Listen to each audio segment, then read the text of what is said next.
Sterling Arnwine, 94, was born a slave to Albertus Arnwine near Jacksonville, Texas, who died when Sterling was 7 or 8. He was bought by John Mosley of Rusk, Texas, who made Sterling a houseboy and was very kind to him. He now lives about 6 miles west of Jacksonville. I was born for the war in 1853, right near this here town on Gum Creek. My mammy belonged to Massa Albertus Arnwine, and he wasn't ever married. He owned 4 women, my mammy, Ann, my grandmother, Gracie, and my Aunt Winnie and Aunt Mary. He didn't own any nigger man except the children of these women. Grandma lived in the house with Massa Arnwine, and the rest of us lived in cabins in the yard. My mammy come from Memphis, but I don't know where my pappy come from. He was Ike Lane. I had 3 half-brothers, and their names is Joe and Will and John Scott, and 2 sisters called Polly and Rosie. Massa Arnwine died for the war, and he made a will and gave all he owned to the women he owned. And Judge Jowell promised Master on his deathbed he would take us to the free country, but he didn't. He took us to his place to work for him for about 2 years, and the women never did get that 900 acres of land Massa Arnwine willed to them. I don't know who got it, but they didn't. I knows I still has a share in that land, but it takes money to get it in court. When the war broke, I fell into the hands of Master John Mosley at Rusk.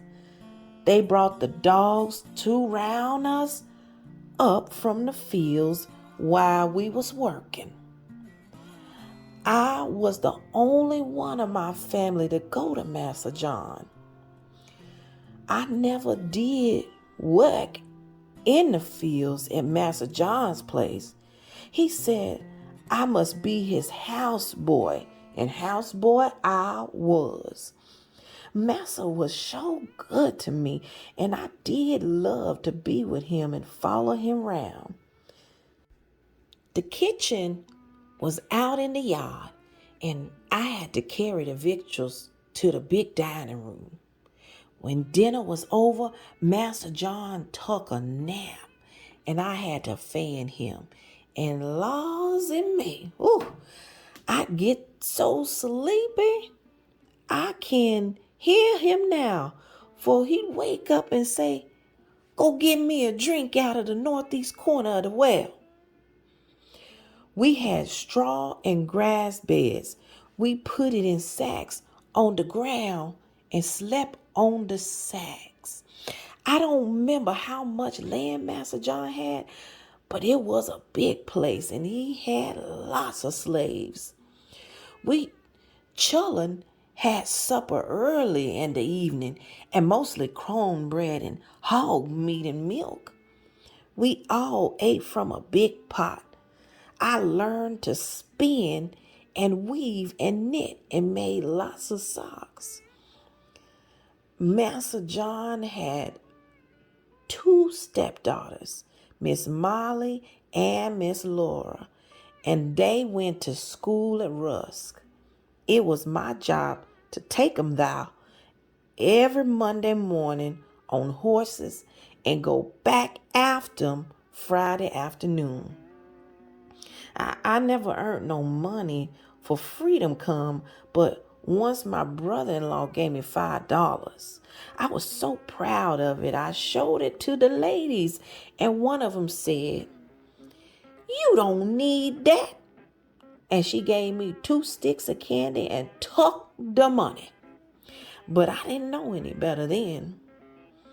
I see slaves for sale on the auction block. They sold them according to the strength and muscles. They were stripped to their waist.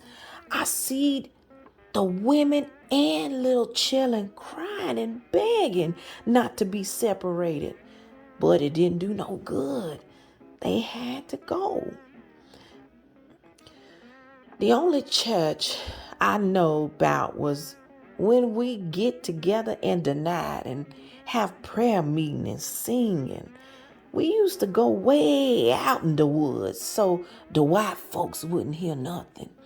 Sometimes we stayed nearly all night on Saturday because we didn't have to work on Sunday. About the only thing we could play was stick horses. I made miles and miles on the stick horses. After the war, Master John have his children a big roll of Confederate money, and they give us some of it to trade and buy stick horses with. When Master John told us we was free, he didn't seem to mind. But Miss Sam, she bawled and squalled, say her property taken away from her. After that, my mammy gathers us together and took us to Dr. Middleton place out from Jacksville. From there to the Ragsdale place where I've been ever since. I wore my first pants when I was 14 years old. And they stung till I was miserable. The cloth was store-bought, but Mammy made the pants at home. It was what we called dog hair cloth. Mammy made my first shoes. We called them Red Rippers.